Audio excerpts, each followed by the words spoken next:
तो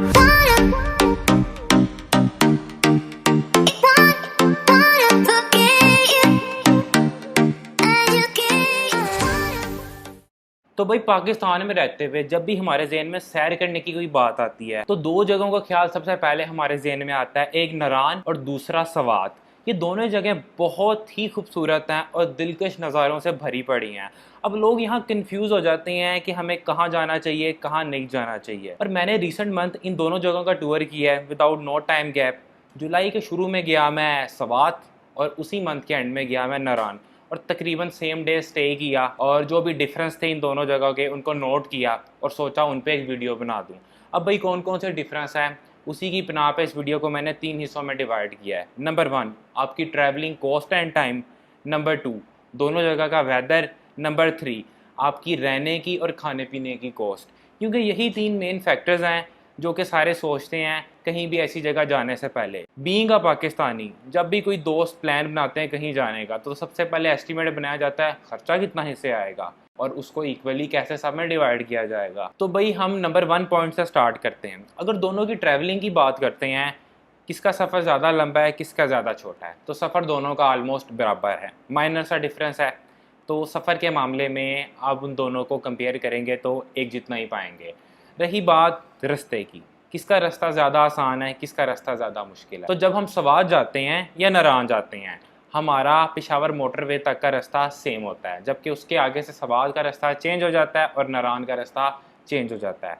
जो सड़क सवात को जाती है वो थ्रू आउट डबल मोटरवे है, जो कि बहुत ही खुला रास्ता है as compare than the way जो नारान को लेके जाता है। जो रास्ता नारान की तरफ जाता है वो एक सिंगल रोड है जिसके ऊपर लोग आ भी रहे होते हैं और जा भी रहे होते हैं, जबकि जब हम सवात जाते हैं डबल मोटरवे है, आने का रास्ता अलग है जाने का अलग है, तो आपको ड्राइविंग में आसानी रहती है। तो भाई अब पहला फैक्टर तो हमारा हो गया क्लियर।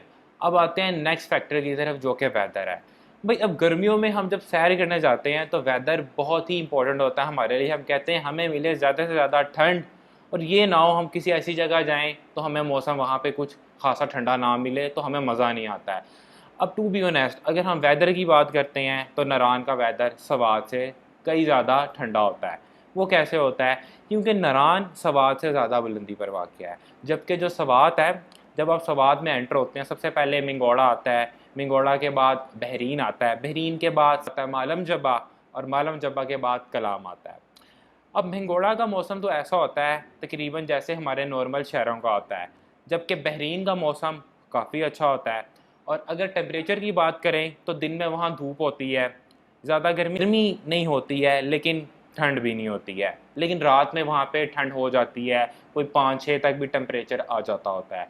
इसी तरह हम जब आगे की तरफ जाते हैं बहरीन के बाद जो मालम जब है उसके अंदर भी कोई खासी ठंड देखने के लिए नहीं मिलती है ज़्यादा गर्मियों में, जबकि सर्दियों में ये इलाके जाम हो जाते हैं स्नोफॉलिंग की वजह से, लेकिन गर्मियों में कुछ ज़्यादा ठंड नहीं होती है। और इसी तरह कलाम की तरफ जाते हैं तो वहाँ पे भी सूरत हाल कुछ ऐसी ही मिलती है। दिन के टाइम धूप होती है, बादल कम देखने के लिए मिलते हैं और रात में 6-7-8 तक टेम्परेचर आ जाता है। जबकि अगर मैं नारान की बात करता हूँ, नारान में बारिशों का सिलसिला चलता रहता है। और सबसे अच्छी बात नारान के बारे में बाबू सर टॉप, जो कि नारान से तकरीबन 2 घंटे दूर है मैक्सिमम, और आप वहाँ जाते हैं तो आपको अक्सर ही वहाँ पे स्नोफॉलिंग देखने का मौका भी मिल जाता है, जो कि आपको सवात में बिल्कुल नहीं मिलने वाला है।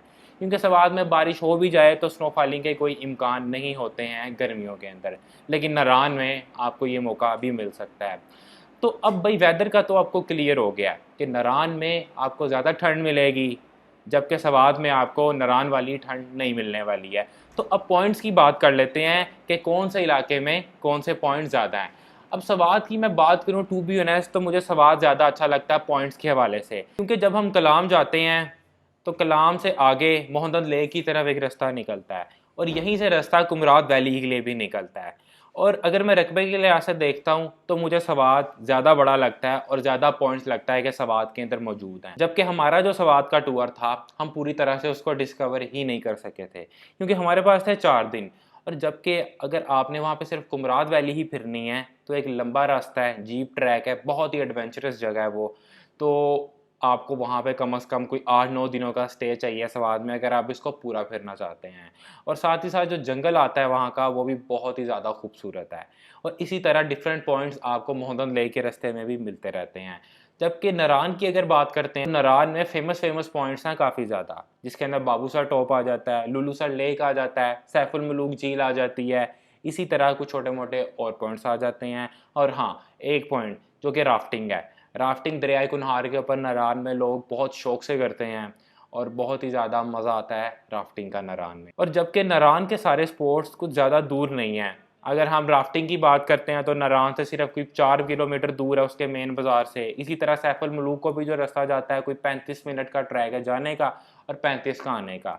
और बाबूसर टॉप को भी जो रोड जाता है वो बिल्कुल साफ है। तो भाई अब कुछ फ़ायदे नारान के दिखाई दे रहे हैं, अब कुछ सवात के दिखाई दे रहे हैं। अब मैं बताता हूँ यहाँ पे आप अपनी आसानी कैसे कर सकते हैं। अगर तो जा रहे हैं आप फ्रेंड्स, आपका दोस्तों का टूर है आपस में, तो मैं रिकमेंड करूँगा आप लोग जाएं नारान।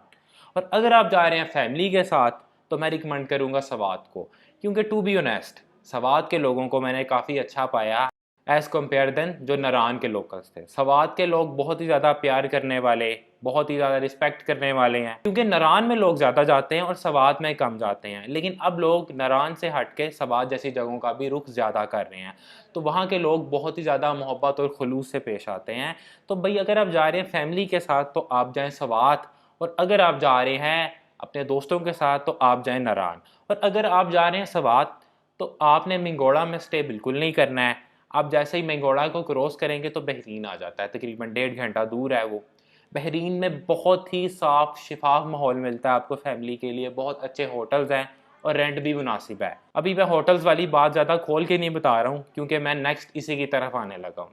अब बात कर लेते हैं एक्सपेंसेस के, जिसके अंदर खाने पीने के एक्सपेंसेस आ जाते हैं और रहने के एक्सपेंसेस आ जाते हैं। ये दूसरी मेजर चीज़ है हम जब भी टूर पे जाने के लिए कुछ डिसाइड करते हैं उसके अंदर।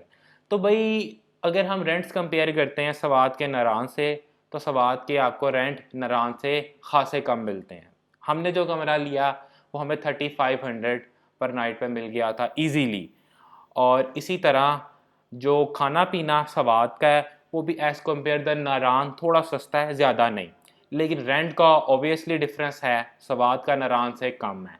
और नारान में जब हम जाते हैं हमें कोई 8-9 हज़ार से कम अच्छा कमरा नहीं मिलता है, लेकिन सवात में आपको 3500 से 4000 तक रूम रेंट पे मिल जाता है।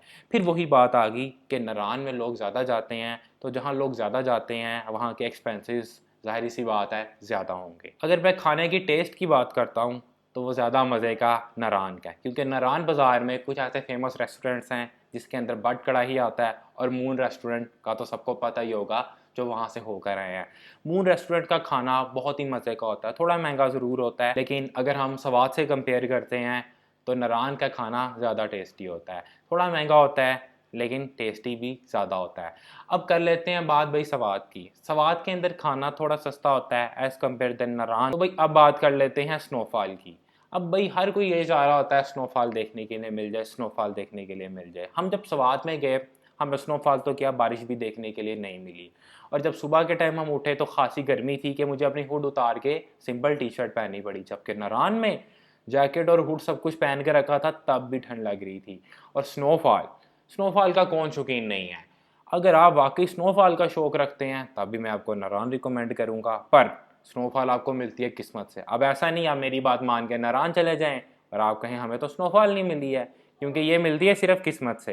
क्योंकि बाबूसर टॉप नारान का एक ऐसा पॉइंट है जहाँ पे स्नोफॉलिंग होती रहती है कुछ दिनों बाद। अगर नारान में बारिश हो रही है इसका मतलब बाबूसर टॉप पे स्नोफॉलिंग ज़रूर हो रही है। क्या बेहतर टाइम है वहाँ जाने का? कोई टाइम नहीं है जाने का, बस बारिश के टाइम आप बाबूसर टॉप पे मौजूद होने चाहिए ताकि आप स्नोफॉलिंग को देख सकें। तो मेरे ख्याल से ये वीडियो मेरी काफ़ी थी आप लोगों को समझाने के लिए। भाई अब बात कर लेते हैं फ्यूल कॉस्ट की। फ्यूल कॉस्ट को पहले मैं टॉप पे रखना चाह रहा था बट मैंने उसकी डिस्कशन नहीं की। उसकी वजह ये है जब हम सवाद गए थे तब पेट्रोल था 180 और जब हम गए नारान तो पेट्रोल 230 था।